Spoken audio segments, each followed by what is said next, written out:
You've got a couple pieces of legislation, the Michigan Hate Crime Act and the Institutional Desecration Act. Tell me what they do.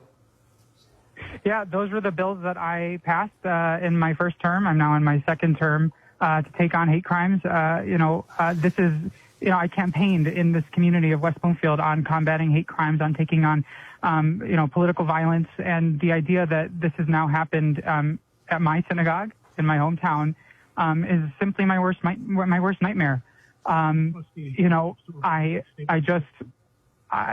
feel like, this is something I've been working on and now it's coming home to roost is just, I have no other words than this is my worst nightmare. And, I just want to say, I love Temple Israel. I would not have run for office if it weren't for Temple Israel. I would not be the proud Jew that I am if it weren't for Temple Israel and for the community here in West Bloomfield. And so my heart is going out to all of my fellow congregants at Temple Israel, are my neighbors here in West Bloomfield.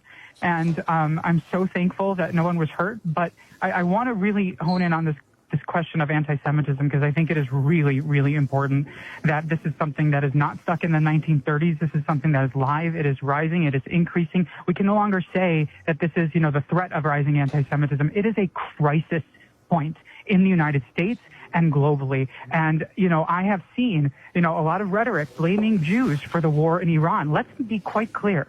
Donald Trump and Donald Trump alone made the decision to take the United States to war in Iran. And so when we have the relationship between hate speech and hate violence is cause and effect. And so when we have rhetoric that demonizes Jews, that, says that Jews are the cause of so many ills, political and otherwise, in this world, Jews and Jewish institutions become legitimate targets for violence in the eyes of too many people. And so that is my belief of why we are where we are today here in my hometown in West Bloomfield.